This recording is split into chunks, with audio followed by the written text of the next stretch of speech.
அந்த பெரிய கம்பெனியில் பெருக்கி துடைச்சி ஃபேனெல்லாம் துடைக்கிற பெஞ்செல்லாம் துடைக்கிற வேலையை பாலகோபாலன் அப்படின்ற ஒருவன் பண்ணிட்டு வந்தான். அது ரொம்ப பெரிய கம்பெனியாக இருக்கிறதுனால அந்த கம்பெனியில் சில ஆண்டுகளாக அந்த வேலையை செஞ்சுன்னு வந்தான். ஆனால் அந்த கம்பெனியோட சட்டம் என்ன அப்படின்னா, எல்லாருக்கும் ஆங்கிலம் எழுத படிக்க தெரிஞ்சுக்கணும் அப்படின்றது. இவன் இடத்த க்ளீன் பண்ணுற வேலை செய்யறதுனால இவனை பொறுத்த வரைக்கும் அந்த ஆங்கிலமும் எதுவும் முக்கியமில்லை. இவனுக்கு எழுத்தறிவு கிடையாது. ஆனால் ரொம்ப நல்லவன், தன்னோட வேலையை நல்லா கரெக்டாக செய்கிறான். இப்படி இருக்கச்சு என்னாச்சு, அந்த கம்பெனியில் இருக்கிற மற்றவெல்லாம் எல்லாருக்கும் ஒரு சட்டம், இவனுக்கு ஒரு சட்டமா, இவன் தன்னோட பேரையாவது ஆங்கிலத்தில் எழுதி தெரிஞ்சுக்கணும். அப்போ தான் அவனுக்கு இந்த கம்பெனியில் வேலை கொடுக்கணும், இந்தட்டா அவனை வேலையை விட்டு நீக்கணும் அப்படின்னு பாஸ்கிட்ட கேட்டான். பாஸ் சொல்லி பார்த்தார், அவன் செய்கிற வேலைக்கு என்னத்துக்கு ஆங்கிலமா தமிழும், அவன் வேலையை கரெக்டாக செய்கிறான், அது போகிறோம் அப்படின்னு சொல்லி பார்த்தார். ஆனால் அவர்களெலாம் பிடிவாதமாக அதையே சொல்லிட்டு இருந்தார். பாஸ் மனசு மாற்றி, இந்த பேர் பாலகோபாலா, உன்னோட பேரை நீ இங்கிலீஷில் எழுதி தெரிஞ்சுட்டு ஒரு வாரத்தில் வா அப்படின்னு சொல்லி. அவன் அழுதான், சார் என் தமிழே எழுத படிக்க தெரியாது சார், ஆங்கிலத்தில் என் பேரை எப்படி ஒரு வாரத்தில் எழுதி தெரிஞ்சுப்பேன் நான் அப்படின்னு கெஞ்சி பார்த்தான். என்னோடய வேலை நிரந்தரம் நினச்சி என்னை நம்பி ஒரு பொண்ணு கல்யாணம் பண்ணி வந்துட்டா, நான் அவளையும் காப்பாற்றணுமே அப்படின்னு கேட்டு பார்த்தான்.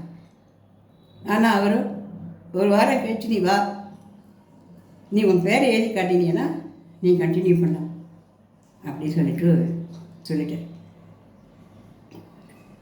அந்த வார்த்தையை கேட்டுட்டு தான் அவனுக்கு கண்ணில் ஜலம் வந்தது.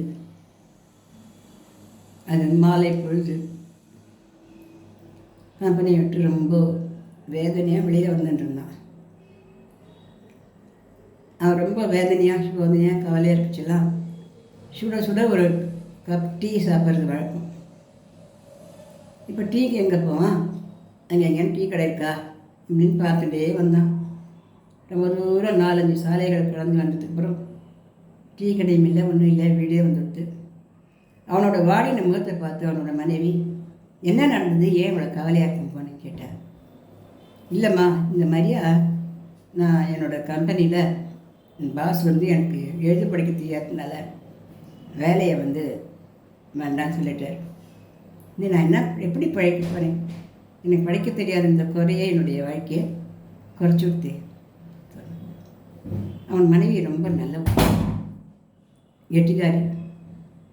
நீங்கள் கவலைப்படாதங்க, சூடாக ஒரு டீ போட்டு தானே, முதல்ல அதை குடிங்க, பஜ்ஜி போட்டிருக்கேன் சாப்பிடுங்க, அப்புறம் மற்ற யோசனை பண்ணலாம் அப்படியே சொன்னான். அவனும் இருந்த பசியில் பாவம் மனைவனுடைய அன்பலையும் அந்த பஜ்ஜியும் டீயும் குடித்தான். குடிக்கும்போது அவனுடைய மனைவி சொன்னான், நீங்கள் அங்கேருந்து 4 தெரு தாண்டி வர வரைக்கும் ஒரு டீ கடை விட இல்லை தானே? ஆமாம்மா. ஏன் நாம் ஒரு டீ கடை வச்சேன்னு, அந்த கம்பெனிக்கு பக்கத்துலேயே ஒரு சின்ன டீ கடை வைப்போம், அந்த டீ கடையில் நம்ம வியாபாரம் பண்ணலாம், உழைக்கலாம். பெரிய கம்பெனின்றதுனால நிறைய பேர் இந்த கம்பெனியில் வேலை பண்ணுறாங்க. எல்லாரும் காலையில் ஏதோ அள்ளி போட்டுட்டு ஆஃபீஸ் கூட வந்துருப்பா, மதியம் வேலை சுமையில் பல பேர் சாப்பிடவே மறந்து போயிடுவார். சாயங்காலமாக தான் எல்லாருக்கும் வேலையெல்லாம் முடிச்சுட்டு வீட்டுக்கு எடுத்து தான் பசி இருக்கும். அப்போ உங்களுக்கு இப்போ எப்படி பசிச்சிடுவோம், அந்த மாதிரி அவளுக்கெல்லாம் பசிக்குவோம் இல்லையா? அதனால் எல்லோரும் டீ சாப்பிடுவாள். டீ மட்டும் இல்லை, டீ பக்கோடா, பப்ஸு, இந்த மாதிரிலாம் நம்ம பிஸ்கட்ஸ் இதெல்லாம் பண்ணி நம்ம வியாபாரம் பண்ணலாம் அப்படின்னு சொன்னோம். இந்த ஐடியா எனக்கு ரொம்ப ஏற்புடையதாக இருந்தது. உடனே கொஞ்ச நாள்லேயே அந்த கம்பெனிக்கு பக்கத்துலேயே ஒரு சின்ன டீ கடை ஏற்படுத்தினான். இவன் நினச்ச மாதிரியாவே களைச்சி போய் வெளியில் வரவாள், சூடாக ஒரு கப்பு டீ சாப்பிடலாம் அப்படின்னு வந்தவ இவளுடைய மனைவியினுடைய கை வண்ணத்தில், மனைவியினுடைய கை மணத்தில் அன்போடு எல்லாரையும் பாசத்தோடு அவங்க வாரி வாரி சாம்பார் சட்னிலாம் தாராளமாக குத்தி கொடுக்குறான். அந்த லாவகத்தில் இவனுடைய நல்ல பாசமான ஒரு பார்வையில் அண்ணே வாங்க, தம்பி வாங்க, அக்கா வாங்க அப்படின்னு கொடுக்குற அந்த நேர்மையில் பாசத்தில் அதிகமான விலை வைக்காத நேர்மையான விலை வச்சத்தில் கொஞ்ச நாள்லேயே அவனோட கடை ரொம்ப பிரபலமான கடையாகி போச்சு. கொஞ்சம் நிறைய பணம் சேர்ந்தது.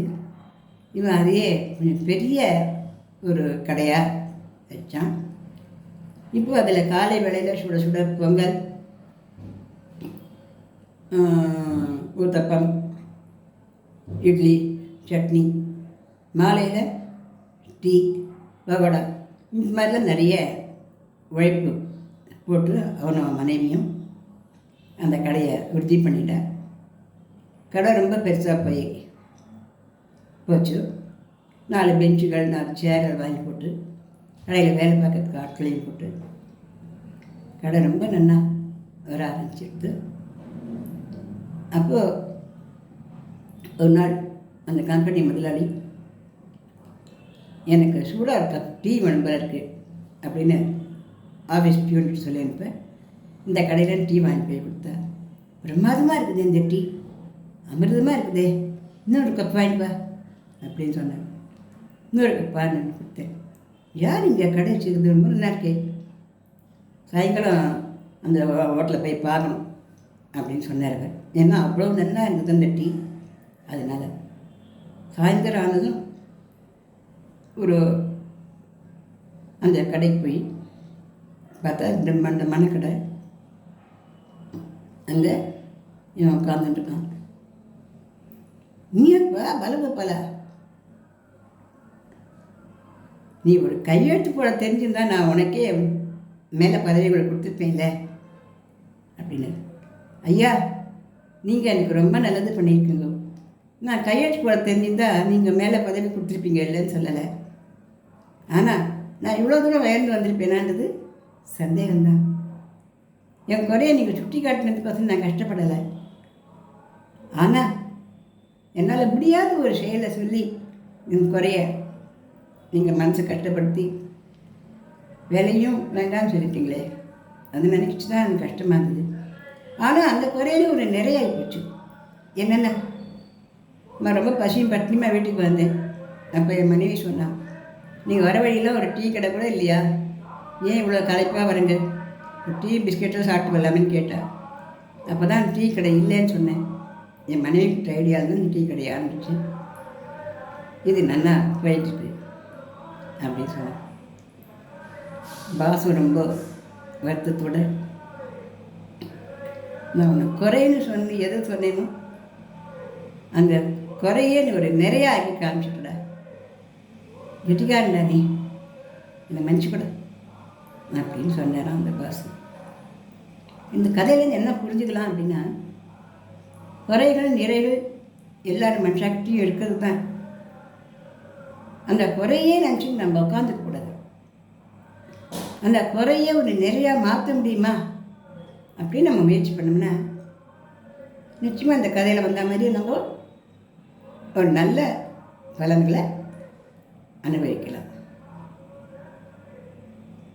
சரியா?